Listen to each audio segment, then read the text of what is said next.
Good evening बेटा।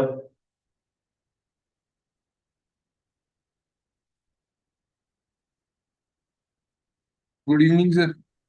Good evening खबर। Okay. देखो, आज हमने सर्कल स्टार्ट करना है।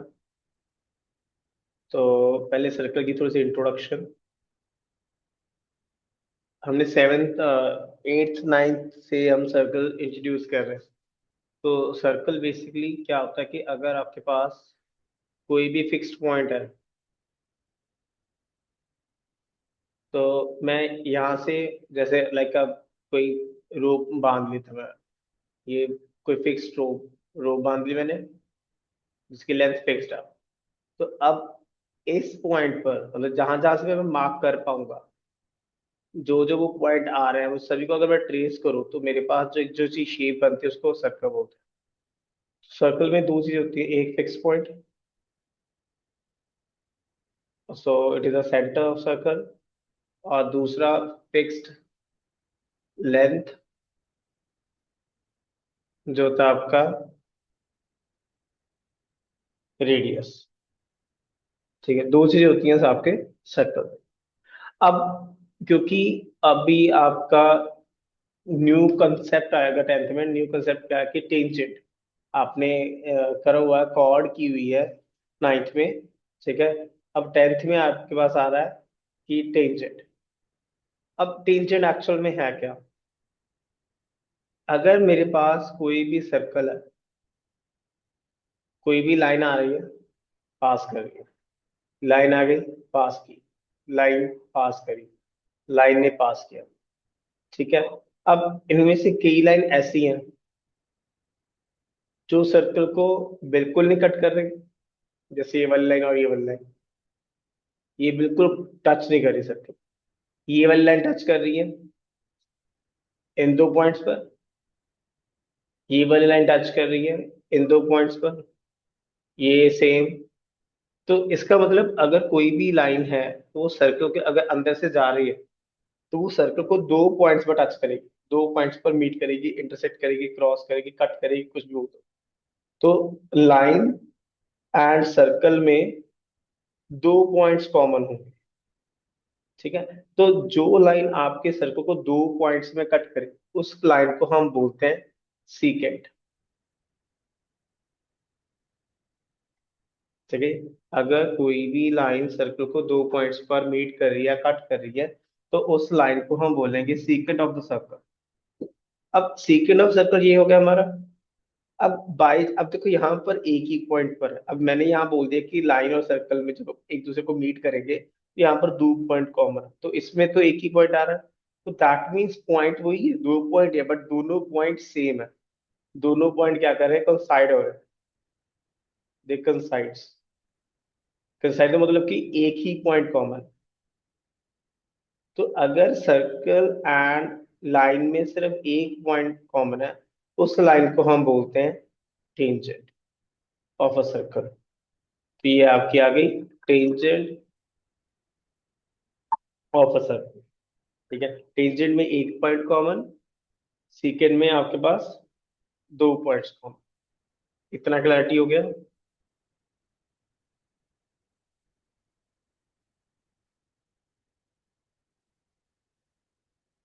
तो समझ आया कि नहीं?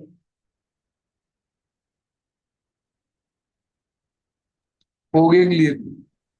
अनुष्का,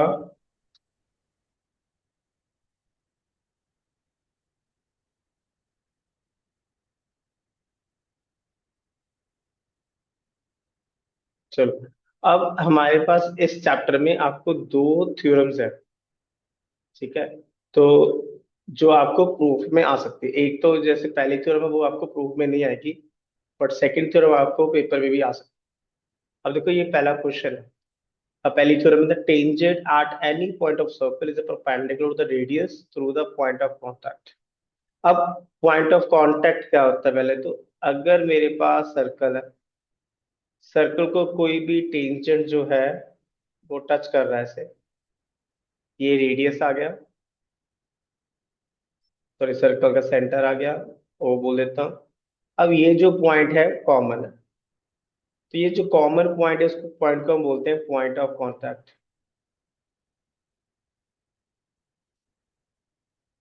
अब है कि any tangent and any point of circle is perpendicular to the radius through the point of contact.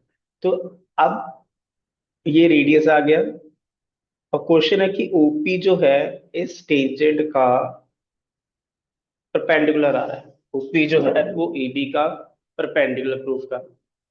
अब नॉर्मली जब हम बात करते हैं परपेंडिकुलर की, किसी भी पॉइंट का अगर आप किसी भी लाइन से डिस्टेंस लेते हैं, वो ऑलवेज हम परपेंडिकुलर डिस्टेंस की बात करते हैं। ठीक है जी, अगर किसी भी पॉइंट का मैंने किसी भी लाइन से डिस्टेंस लेना है तो वो ऑलवेज परपेंडिकुलर डिस्टेंस होगा, क्योंकि वो ही सबसे शॉर्टेस्ट होता है। अब शॉर्टेस्ट क्यों होता है? अब देखो, अगर इसी में मैं बात करूं तो मैंने यहाँ पर लाइन ड्रॉ कर देता हूँ, इस लाइन के ऊपर काफी पॉइंट्स ले लेता हूँ ए बी पर। तो मैंने इसको ज्वाइन करा ओ के साथ, ये सारे पॉइंट्स को। ठीक है, तो अगर मैंने ज्वाइन किया तो जितने भी पॉइंट्स हैं ए बी के ऊपर, एक्सेप्ट पी के अलावा, ठीक है, तो जो भी पॉइंट्स है वो सर्कल के बाहर आ रहे हैं। तो अगर वो सर्कल के बाहर आ रहे हैं तो दैट मीन्स वो सारे के सारों का डिस्टेंस जो होगा, सपोज मैं नाम देता हूँ A1, A2, A3, A4, A5, A6। ठीक है ना? तो मैंने क्या किया, मैंने पॉइंट्स लिए A1, A2, A3, so on AN, points ले लिए ऑनलाइन AB। तो ऑल पॉइंट्स जो भी हैं वो क्या करें, आउटसाइड द सर्कल। तो अगर वो सारे के सारे जो पॉइंट्स हैं सर्कल के बाहर लाई कर रहे हैं, तो इसका मतलब जो O A1, O A2, O A3, जितना भी डिस्टेंस आपके पास आ रहा है, सारे सारे के सारे जो होंगे वो रेडियस से ज्यादा होंगे, रेडियस से बड़े होंगे। हमें पता है अगर पॉइंट इनसाइड सर्कल लाई कर रहा है तो वो उसका डिस्टेंस सेंटर से रेडियस से कम होता है, अगर आउटसाइड है तो रेडियस से डिस्टेंस जो ज्यादा होता है। ठीक है, तो अगर वो सारे के सारे छोटे हैं तो इसका मतलब जो ओपी जो है वो क्या होगा, सबसे छोटा डिस्टेंस होगा दोनों पॉइंट्स में। ठीक है ना, और लाइन और सेंटर के बीच में।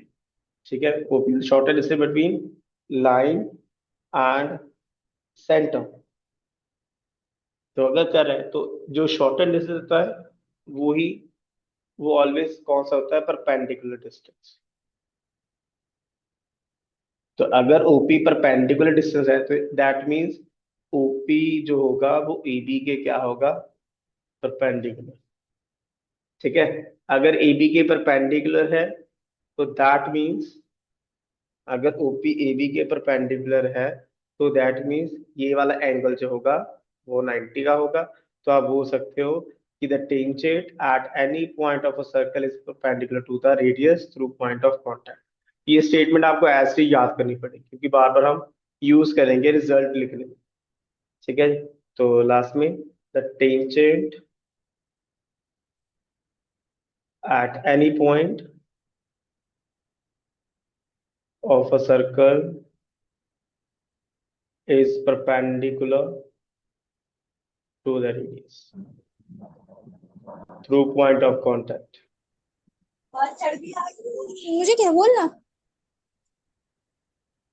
ठीक है, ये हो जाएगा।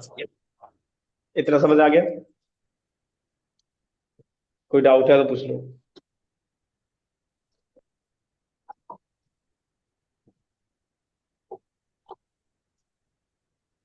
कवर आज आप न्यू हो, समझ आ रहा है आपको? हाँ जी सर। पक्का? हाँ जी। ठीक है, आपने ये चैप्टर किया हुआ कि नहीं? नहीं किया वो। ठीक है, ठीक है, तो यहाँ तक क्लियर है ना सभी को? अब नेक्स्ट इसकी एक्सरसाइज पे चलते हैं पहली। तो फर्स्ट एक्सरसाइज जो है, ये इसकी फर्स्ट एक्सरसाइज है। अब पहला क्वेश्चन है how many tangent can a circle है। तो टेंजेंट एक्चुअल में क्या है, किसी भी पॉइंट के ऊपर एक लाइन, लाइन और, तो इसका मतलब अगर किसी लाइन और सर्कल के जो एक पॉइंट कॉमन होगा, तो उस लाइन को हम टेंजेंट बोलते हैं। तो हमारे सर्कल पे तो इनफाइनाइट पॉइंट है, तो इसका मतलब मैं इनफाइनाइट पॉइंट के ऊपर कोई ना कोई लाइन ड्रॉ कर सकता हूँ। तो इसका मतलब कि सर्कल के ऊपर इनफाइनाइट टेंजेंट हो सकती है। ठीक है। अब देखो यहाँ पर दो चीजें होती हैं, एक क्वेश्चन होता है how many tangent can a circle है, इनफाइनाइट। अगर मैं बोल दूं how many tangent can a point on a circle, यहाँ पर बोल दूं ना can a point on a circle, सिर्फ एक पॉइंट की बात करूं, तो अगर एक ही पॉइंट पर बात करो तो एक पॉइंट पर एक ही टेंजेंट होगी, एक से ज्यादा टेंजेंट नहीं हो सकती। ठीक है। तो एक पॉइंट पर एक ही टेंजेंट पॉसिबल है, एक से ज्यादा नहीं है। रीजन बता देता हूँ।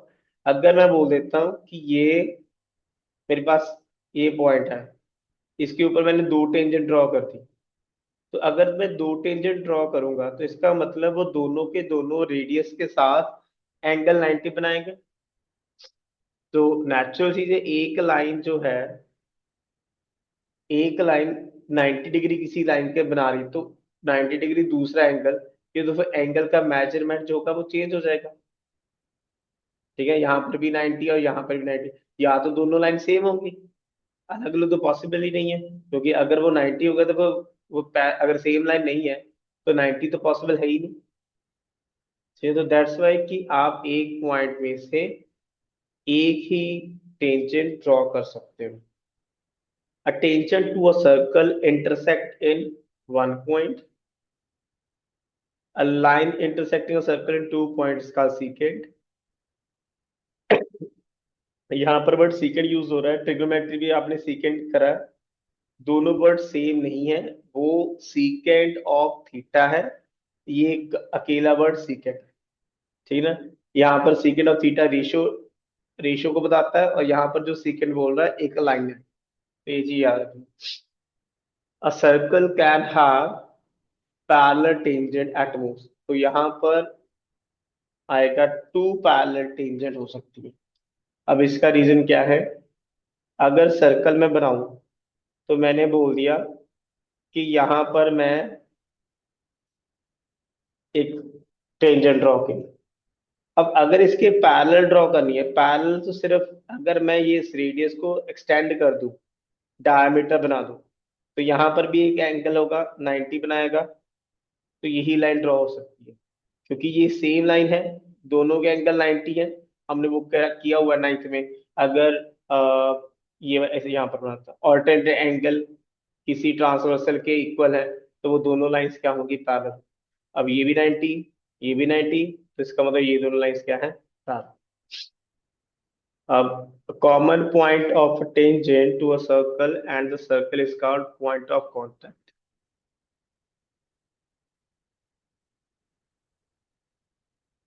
इतना क्लियर है? यहाँ तक कोई डाउट है तो पूछ लो।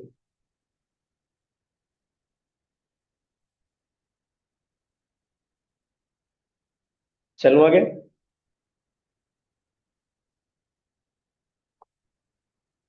चलो।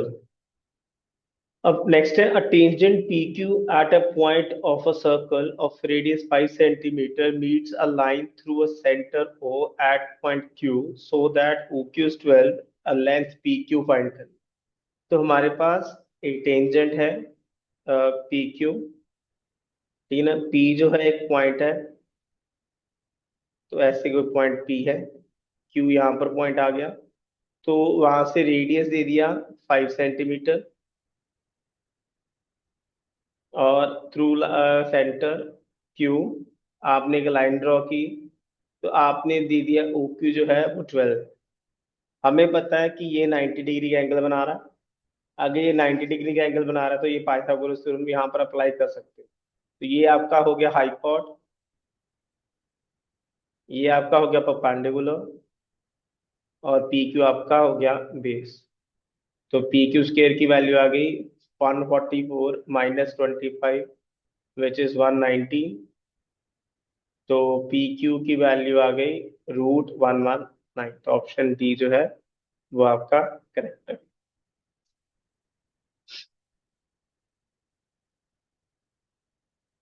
ये कंस्ट्रक्शन का क्वेश्चन है तो सिंपल है। नहीं भी करेंगे तो कोई इशू नहीं है। कंस्ट्रक्शन हमारे सिलेबस में खत्म ही हो गई।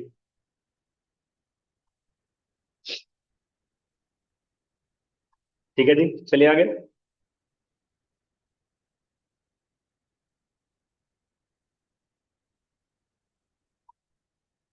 समझ आ रही है सभी को?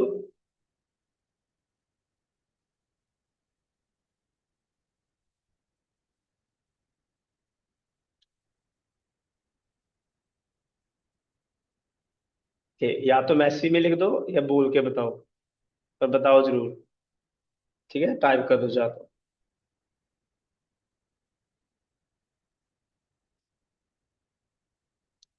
खबर आपको बोल रहा हूँ बेटा।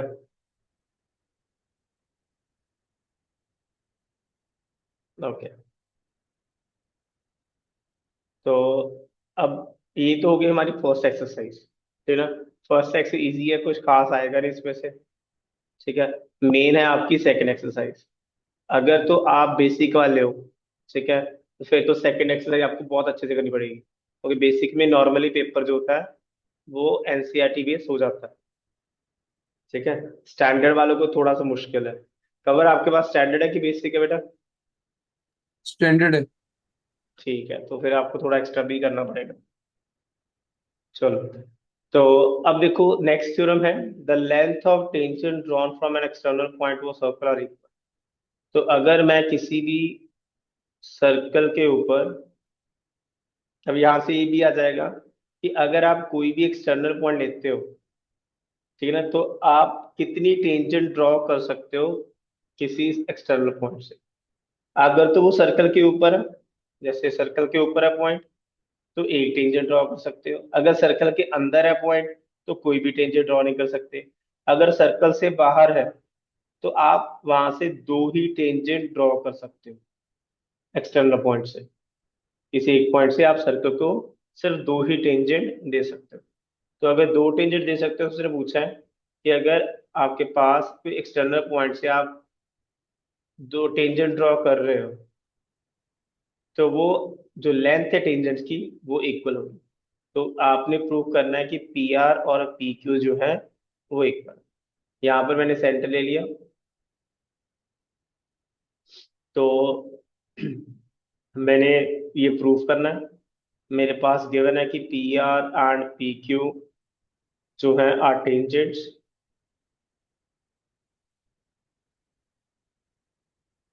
To a circle with centre O. ये मेरे पास गिवन है। ठीक है जी, तो प्रूफ स्टार्ट करेंगे। तो मैंने सभी पॉइंट्स को ज्वाइन कर दिया। Join O R, O Q, O P. तो मैंने इन दोनों ट्राइंगल को ले लिया, एक ट्राइंगल ले ली ओ आर पी, और दूसरी ट्राइंगल ले ली O Q R, O Q P. अब देखो यहाँ पर ये दोनों जो एंगल हैं ये 90 है, क्योंकि हमने अभी थ्योरम कर दिया कि अगर आप टेंजेंट ड्रॉ करते हो तो वो सेंटर के साथ, सॉरी रेडियस के साथ 90 डिग्री का एंगल बनाएगी थ्रू पॉइंट ऑफ कांटेक्ट। दूसरा, ये रेडियस है, तो ये दोनों साइड्स इक्वल होंगी, और ये कॉमन साइड है। तो सबसे पहले आपके पास एंगल आर और एंगल क्यू जो है वो 90 है। रीजन क्या दोगे? Angle through point of contact to the tangent with radius. दूसरा आपके पास ओपी, ओपी कॉमन साइड है। और तीसरा है आपके पास O R and O Q, ये दोनों रेडियाई ऑफ सेम सर्कल। तो आपके पास by R H S congruency O R P congruent हो जाएगी ओ क्यू पी के। तो यहां से आपके पास P R equals to P Q हो जाएगा बाय सिंपलिसिटी। ये चीज क्लियर है?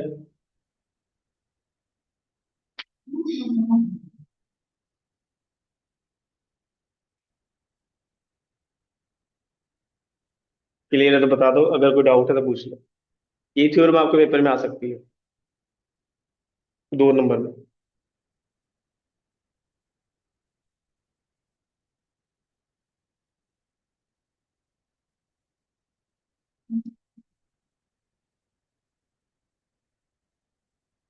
सर, बोलो। सीपीसीटी की फुल फॉर्म क्या होती है? Corresponding parts of congruent triangle. ये 9th में किया है सीबीसीटी। यानी कि कॉन्ग्रेंट ट्राइंगल्स के कॉरस्पॉन्डिंग पार्ट्स इक्वल होते हैं।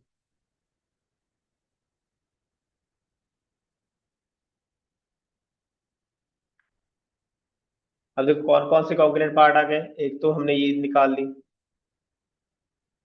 एक ये भी हो सकता है, ये वाला एंगल और ये वाला एंगल भी। ठीक है। और ये वाला एंगल और ये वाला एंगल भी।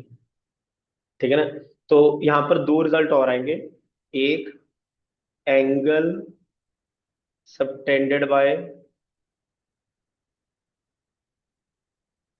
Bye equal tangent at a centre are equal. मतलब अगर दो आपके पास टेंजेंट है, इक्वल टेंजेंट है, तो वो दोनों सेंटर पर एंगल जो बनाएंगी वो इक्वल होंगे। जैसे कि अब यहाँ पर पी आर टेंजेंट है, तो पी आर सेंटर पर कौन सा एंगल बना रही है? Angle R O P. और पी क्यू कौन सा बना रही है? P O Q. तो ये दोनों एंगल्स भी आपस में क्या होंगे? इक्वल होंगे। तो ये जो आपने दिमाग में याद रखना है। दूसरा रिजल्ट आप यहां से बना सकते हो कि जो आपके पास टेंजेंट्स हैं, ये दोनों tangents line joining the centre point and the external point, उसके साथ भी सेम एंगल बना रही है, मतलब ये वाला एंगल। एक ये रिजल्ट आ जाएगा। ठीक है। एक लास्ट रिजल्ट कि जो एंगल एंगल बनेगा eight a centre and angle included in tangents, दोनों सप्लीमेंट्री है। मतलब कि आपके पास ये वाला एंगल मैं ड्रॉ कर देता हूँ, ये पूरा एंगल और ये पूरा एंगल, दोनों सप्लीमेंट्री है। मतलब कि angle R O Q plus angle R P Q equals to 180 degree. ठीक है। तो यहाँ से तीन और रिजल्ट आपके पास आ जाते हैं। अगर एमसीक्यू बेस्ड क्वेश्चन आएगा तो आप सीधा सीधा बता सकते हो कि हाँ भी ये रिजल्ट था, तो इसको मैंने यूज करके मैंने एमसीक्यू अपना सॉल्व कर दिया। ठीक है जी, क्लियर होगी। यहाँ तक कोई डाउट है तो पूछ लो।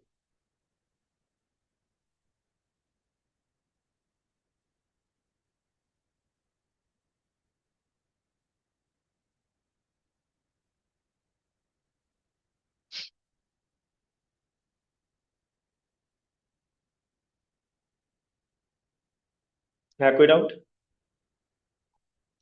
सर, बोलो। इस लेक्चर के रिकॉर्डिंग भेजोगे? आपको रिकॉर्डिंग चाहिए? वैसे रिकॉर्ड तो कर रहा, भेज दूंगा, कोई इशू नहीं है। रिकॉर्डिंग चाहिए कि ये पेज चाहिए? स्क्रीन स्क्रीन नहीं, मतलब सोल्यूशन चाहिए कि पूरी मूविंग चाहिए? या स्क्रीन शॉट्स भेज दो। तो ये तो भेज दूंगा, स्क्रीन शॉट तो भेज दूंगा।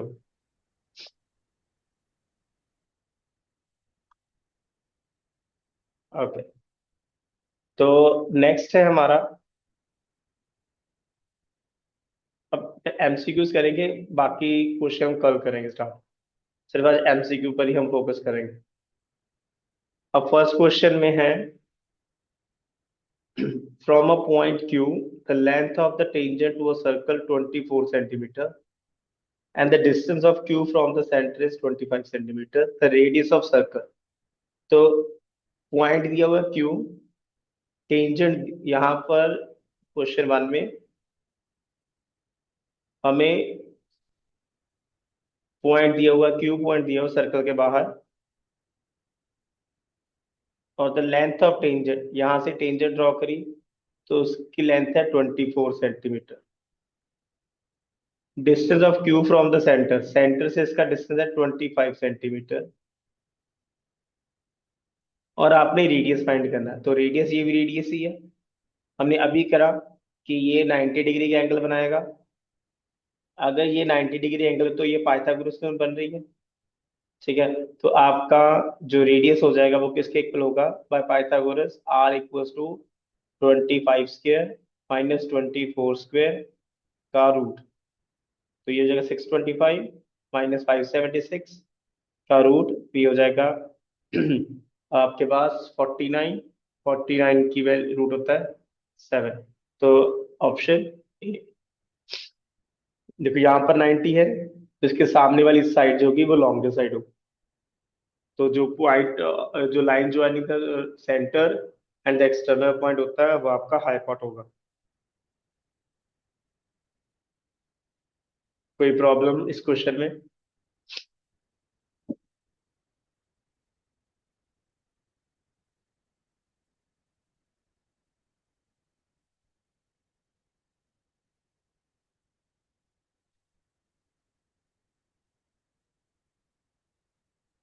ठीक है जी, फिर नेक्स्ट क्वेश्चन सेकंड में। In 10.11 figure, TP and TQ are two tangents to the circle O. Angle POQ is 110। हमने एंगल PTQ, तो ये पूरा एंगल फाइंड करना है। यहाँ पर भी है ना, क्वेश्चन में प्रॉब्लम हो जाती है, कई बार वो दे देते हैं एंगल PTO ऐसे। ठीक है, तो बच्चा वहां पर क्वेश्चन गलत कर देता है। तो यहाँ पर एंगल PTQ पूछा है, तो मैंने अभी बताया ये वाला एंगल और ये वाला एंगल सप्लीमेंट्री होते हैं। तो ये 110 है, तो ये कितना हो जाएगा, 70 डिग्री। तो एंगल PTQ की वैल्यू सीधी आ जाएगी 70 डिग्री। ठीक है जी, चलिए आगे।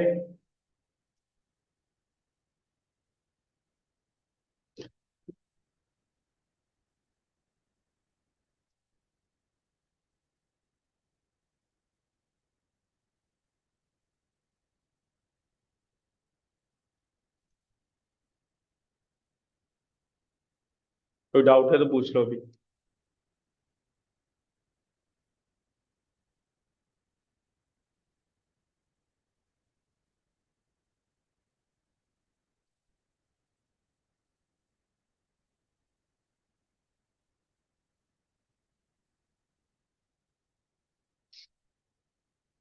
Okay, so then next question.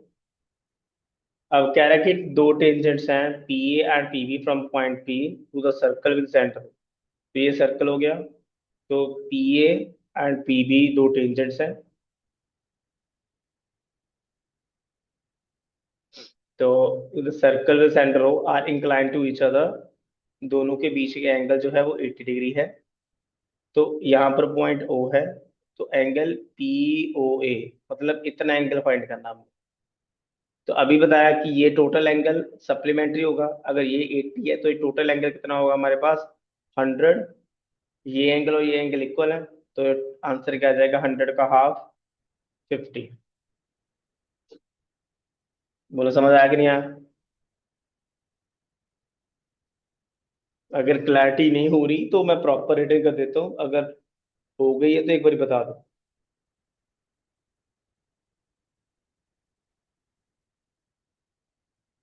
हो गई क्लैरिटी कि नहीं बच्चा?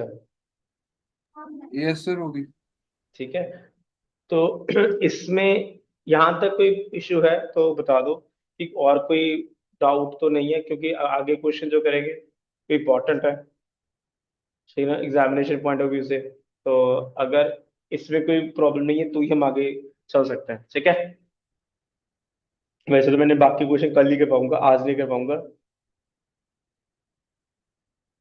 आप पहले कल स्टार्टिंग में दोनों, एक तो थ्योरम जो अभी की हमने, थ्योरम 10.2, वो आप एक बार लिख के बताओगे, ठीक है। थ्योरम 10.2, क्योंकि एग्जामिनेशन पॉइंट ऑफ व्यू से है, तो ये आपने लिख के बतानी कि length of the tangent drawn from external point to circle are equal. ये आप मुझे लिख के भेजोगे, ठीक है बच्चा, समझ आया कि नहीं आ रही?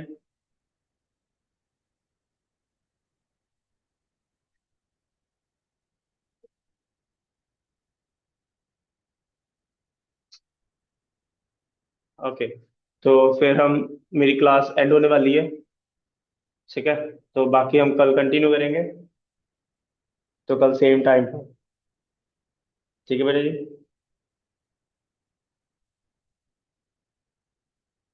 Okay sir. ओके बच्चा जी, चलो, गुड इवनिंग।